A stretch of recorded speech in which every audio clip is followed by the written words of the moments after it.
예수를 믿는 모든 사람들은 하나님의 나라를 위해서 살아가기를 원합니다. 그것은 그리스도인이든 아니면 목사든 그 어떤 형태로 우리가 불리든 간에 모든 하나님을 아버지라고 고백하고 그리스도를 주라고 고백하는 사람들의 공통적인 목적이자 꿈일 것입니다. 하지만 사람들은 연약하기 때문에 하나님의 나라를 위해서 달려가고자 하는 그 마음과 자신이 이루고자 하는 꿈 사이에서 갈등을 하게 됩니다. 가장 좋은 방법은 하나님의 나라를 위해서 우리 자신을 끊임없이 내려놓고 우리 자신의 욕심을 버리는 것이지만 대부분의 사람들에게 그것은 쉬운 일이 아닙니다. 그 다음에 어떤 일이 생기냐면 하나님의 나라를 위해서 달려간다고 말을 하면서 정작 자신의 꿈과 자신의 목표를 향해 달려가는 사람들을 많이 만나게 되는 것이죠. 그것은 교회 밖에뿐만 아니라 교회 안에서도 마찬가지입니다. 목사들도 여기로부터 자유롭지 못하죠. 목회라고 하는 것을 처음 소명을 받았을 때에는 그런 생각을 했을 것입니다. 하나님의 나라를 위해서 나의 삶을 드리리라.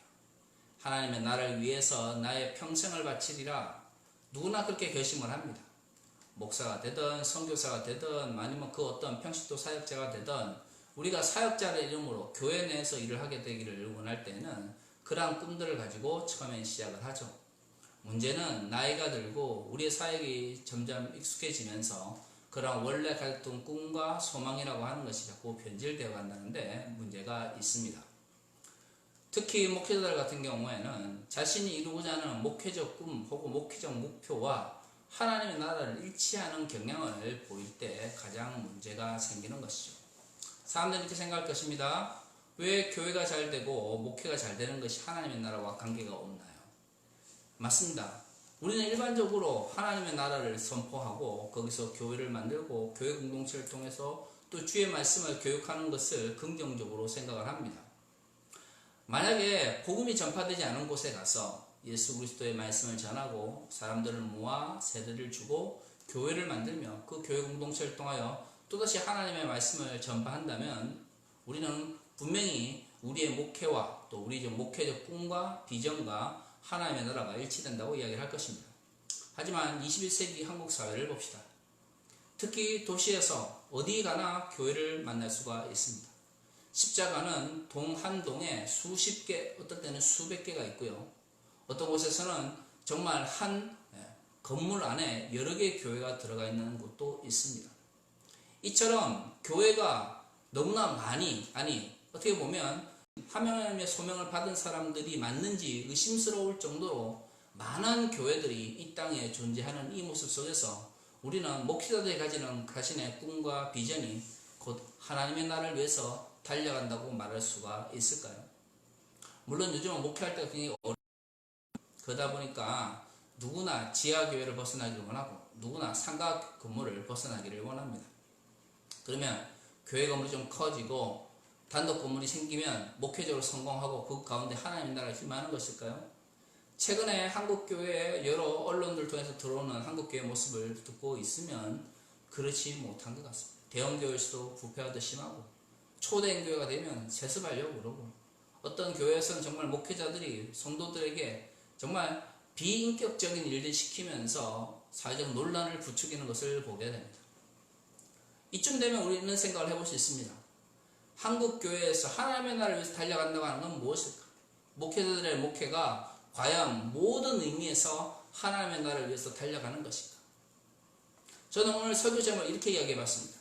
나의 목표가 곧 하나님의 소명은 아니다.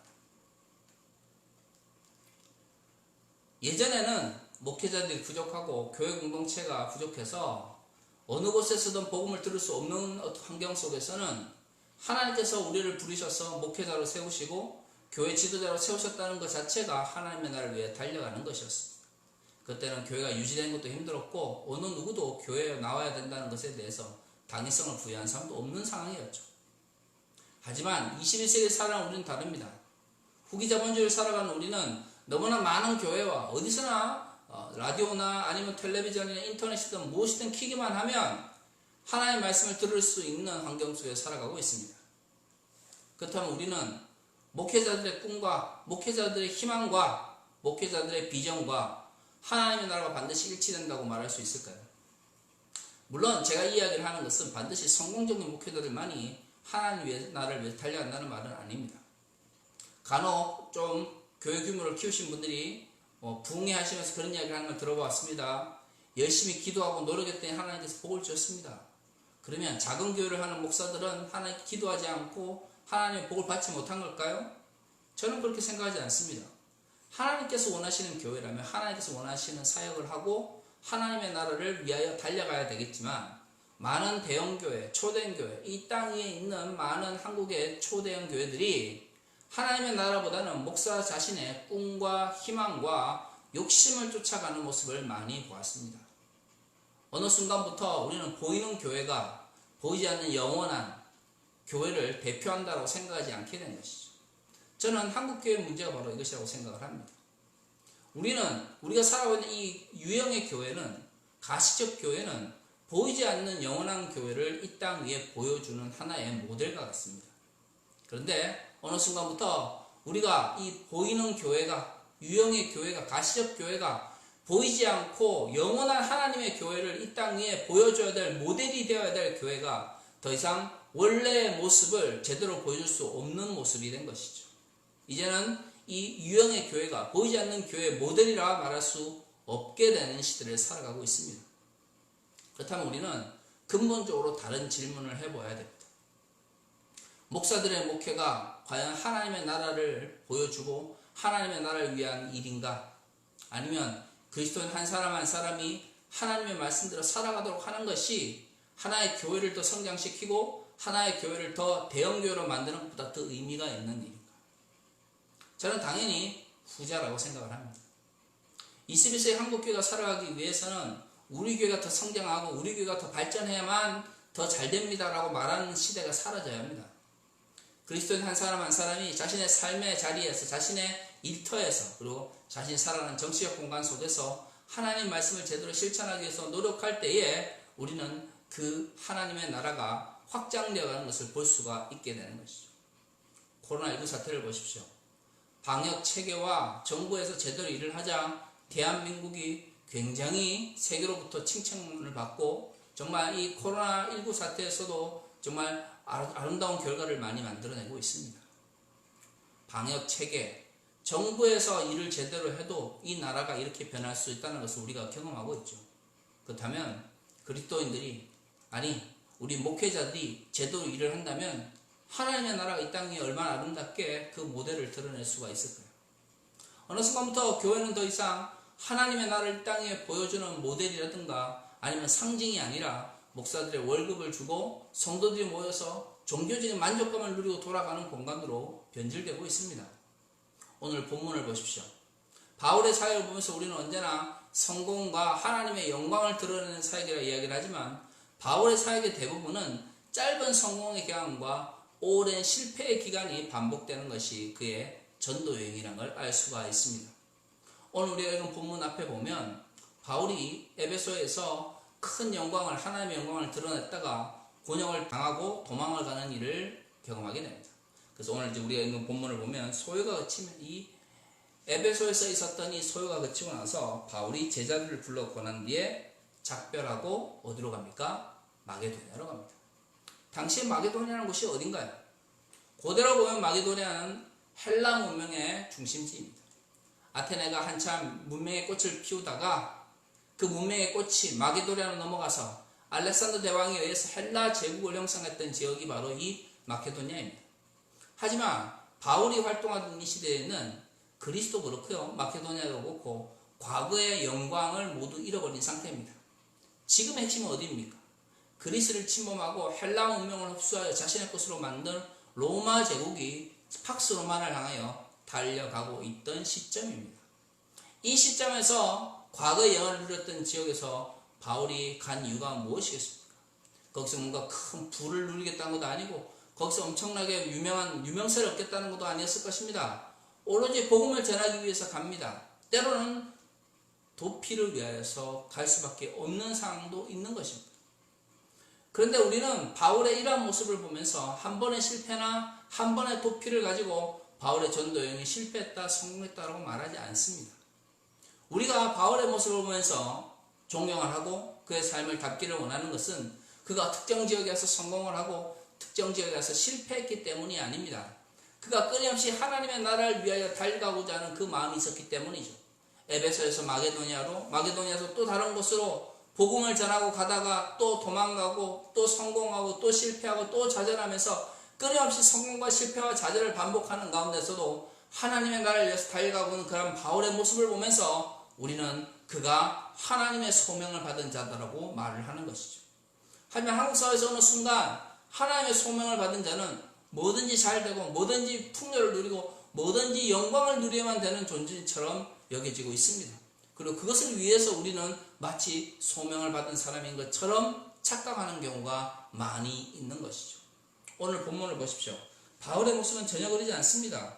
그 지방으로 다녀가며 여러 말로 제자들에게 권하고 마게도니아에서 여러 지방을 다니면서 제자들을 권면한 후에 헬라에 이르러 거기 석 달 동안 있다가 배 타고 수리아로 가고자 할 때에, 그런데 거기서 유대인들이 바울을 죽이려고 하니까 다시금 마게도니아로 돌아가는 모습을 봅니다.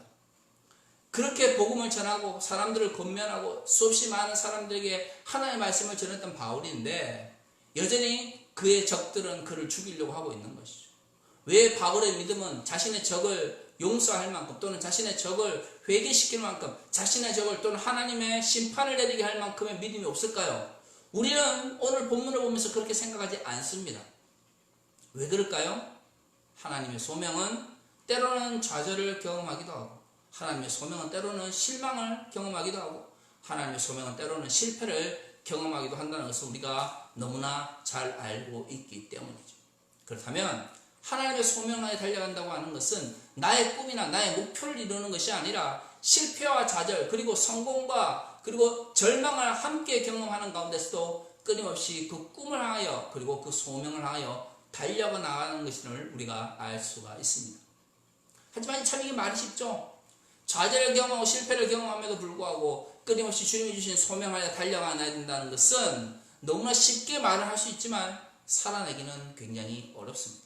그러다 보니까 많은 목회자들이 하나님의 나라를 위해서 달려간다고 이야기를 하면서 내가 꿈꾸는 꿈과 나의 꿈 목표를 하나님의 소명이라고 자꾸 사람들에게 호도하는 것이죠. 많은 목회자들의 꿈과 그리고 소망이 무엇이겠습니까? 결국엔 큰 교회를 하고 풍요를 누리는 것이죠. 우리는 말을 그렇게 하지 않아도 많은 이들이 그것을 향해 달려갑니다. 만약 그걸 향해 달려가지 않는다면 실패와 좌절 가운데서도 가난한 자들과 고통받는 사람들을 돌아보며 그들에게 복음을 전하며 그들과 함께 살아가는 삶을 꿈꾸는 목회자들은 왜 이 땅에 그렇게 많지가 않은 것입니다. 그런 의미에서 보면 저는 앞으로 한국교회에서 그리스도인들이 반드시 하나님의 소명을 이야기할 때는 실패했느냐 좌절했느냐 성공했느냐 뭔가를 이루었느냐 나의 꿈이 이루어졌느냐 아니라 하나님 주신 소명을 향하여 내가 끊임없이 달려가고자 하는 마음을 가지고 있는지를 우리는 살펴보아야 합니다. 어제 주신 소명이 내일 지나면 달라지고 오늘의 소명이 또 내일 가운데는 또 변질되는 그러한 모습을 보면서 어느 누가 하나님 주신 소명이라고 말할 수가 있겠습니까? 진정한 소명이라면 바울처럼 오늘 실패하고 어제 좌절하고 오늘 성공하고 내일 또 실패한다 할지라도 끊임없이 하나님의 나라를 위해서 달려가는 사람이 되어야 될 것입니다. 내가 큰 교회를 하든 작은 교회를 하든 내가 상가교회를 하든 내가 지하교회를 하든 내가 1000명의 목표를 하든 10명의 목표를 하든 아니 목회를 할 때 가르치는 사람들이 없든 내가 좌절과 실패 가운데서도 성공과 그리고 뭔가 이루었던 그 가운데서도 나는 무엇을 향해 끊임없이 달려가고 있는지를 돌아볼 수 있는 그러한 시간들이 우리에게 필요할 것입니다. 사랑하는 성도 여러분, 나의 꿈과 나의 목표가 곧 하나님의 소명은 아닙니다. 진정한 소명은 내가 실패했느냐 좌절했느냐 내가 성공했느냐 내가 이루었느냐가 아니라 실패와 좌절, 성공과 절망 가운데서 끊임없이 그 목표를 향하여 달려나갈 수 있는 마음이 있는지 내가 뭔가를 많이 이루었을 때도 여전히 그것을 내려놓고 아니 그 성공을 정말 다 땅바닥에 던져버린 채 다시금 새로운 목표를 향해 달려갈 수 있는 마음이 있는지를 우리는 끊임없이 돌아봐야 할 것입니다. 진정 그럴 때 하나님의 소명이 이끄는 삶이 우리에게 이루어지는 것이죠. 여러분 기독교 서점 가서 성공한 사람들이 내뱉는 그런 성공의 달콤한 말에 소명을 오도하지 마십시오. 진정한 소명은 성공이냐 실패냐가 아니라 그 가운데서도 내가 달려가고자 하는 마음과 열정을 가지고 있느냐에 달려 있습니다. 다시 기도하겠습니다.